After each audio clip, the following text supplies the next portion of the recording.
what would be your fondest desire, perhaps the one thing that you could really speak to that you would like to see if we came together again 3 years from now in 2017, and you happen to just come back to the Cafe of Dreams, and we sat down here again, and now it's 3 years later, and I got to say, oh my gosh, Nirvana, I haven't seen you for 3 years. What's been going on? How's life, and what's been going on? And now you get to tell me that your visions are coming forward and happening. What would that be? What would that? Let me start from the back end of that question and work my way forward or backwards. I guess I'll start from where you started, and then I'll move backwards. I don't know what I'm saying. I have no idea what I'm saying right now. Your vision. But I would say my vision for the world first. Let me start with that.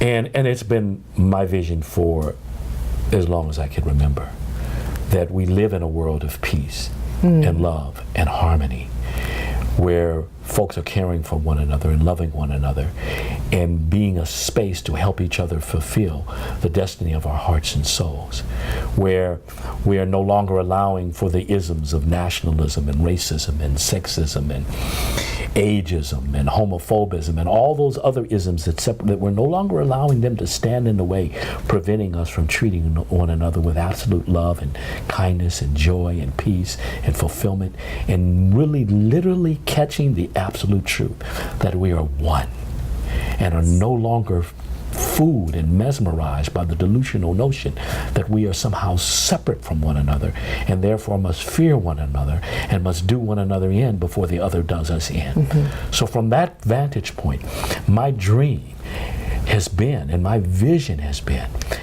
of this world of harmony and peace and goodwill and love and enlightenment, and everyone caring for one another as one big happy family. And so towards the greater fulfillment of that dream, I see my life moving into higher gear towards bringing that about. There's, about 6 books that I have that I've made outlines for. Great. That I want to get out there. I see myself doing more work, making use of some of the more modern technologies of the internet, and doing a lot of progressive teaching and encouraging and mentoring folks, not just in person and not just at church and not just in one-on-one sessions, but also making use of the modern technology that we have and allowing for that to be a place in which the word is spreading. To really up-level on an even deeper level my prayers and my meditations, knowing the absolute truth about this world, this vision that has always been dancing in my heart and in my souls. That at that point, making connections with folks to help them move into that. And there's been something else that has intuitively occurred to me, and that is I've been pondering this notion and this idea of stepping into this place where I